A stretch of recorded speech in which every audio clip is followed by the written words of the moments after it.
Cela ne peut être fait que par les Ukrainiens et personne d'autre dans le monde. Le président Zelensky a annoncé l'arrêt du transit de gaz à travers l'Ukraine en disant « pas de gaz ». Et comme argument principal, il a dit « vous ne pouvez pas être sérieux. Vous allez acheter du gaz russe et nous devrions le transporter à travers l'Ukraine. Cela signifie que vous, les Slovaques, vous voulez soutenir la machine de guerre russe et financer les dépenses de guerre de la Russie contre l'Ukraine. Le prix du gaz va rapidement monter jusqu'à 50 € par mégawattheure et la situation sur le marché du gaz est critique.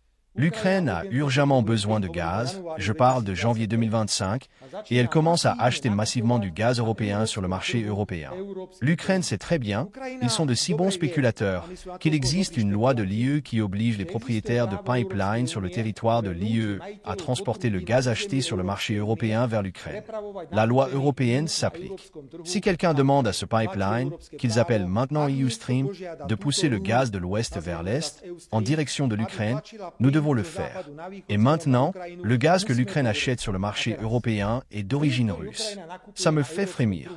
Alors excusez-moi, Zelensky ne dit pas que nous ne transporterons pas de gaz à travers le territoire ukrainien, même si c'est du gaz slovaque que nous achetons à la frontière russo-ukrainienne, parce que, de cette façon, nous finançons les besoins militaires russes. Et il provoque une crise sur le marché européen, il fait monter le prix du gaz, parce qu'il a arrêté ce transit, il provoque la panique et achète du gaz sur le marché européen, qui est russe. Et il paie pour ça. Alors, que me dites-vous maintenant? Parce que tout va bien. Oui, encore une fois, tout va bien, parce qu'il s'agit de l'Ukraine. L'Europe est endommagée, la Slovaquie est endommagée, l'Ukraine est endommagée, le seul qui en profite, c'est la Russie. Voici à nouveau la proposition. Allons-y massivement, militairement, financièrement, politiquement, humanitairement, et je ne sais comment, soutenons l'Ukraine parce qu'une nouvelle stratégie a été inventée. Atteignons la paix par la force. La paix par la force. Pour nous, il est 100 fois, 1000 fois plus favorable que nous parvenions maintenant à un cessez-le-feu, c'est-à-dire qu'il n'y ait plus de combat, ni dans les airs, ni en mer, ni sur terre. Et qu'il négocie pendant 10 ans, peu importe pour moi, même 20 ans, qu'il négocie et qu'il trouve un accord. Admettez-vous que cela pourrait prendre 1 an, 2 ans.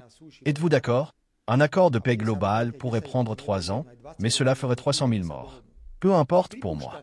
Mais s'il y a un cessez-le-feu, ils ne se tueront plus, n'est-ce pas? Attendez, je répète encore une fois que ce cessez-le-feu ne peut avoir lieu que s'il fait partie d'un accord de paix global. Cela signifie que tout doit être convenu en ce qui concerne la paix en Ukraine, et ensuite le cessez-le-feu peut commencer. C'est pourquoi il rejette le cessez-le-feu. C'est pourquoi il y a eu une dispute entre Trump et Zelensky, parce que Trump a parlé de cessez-le-feu.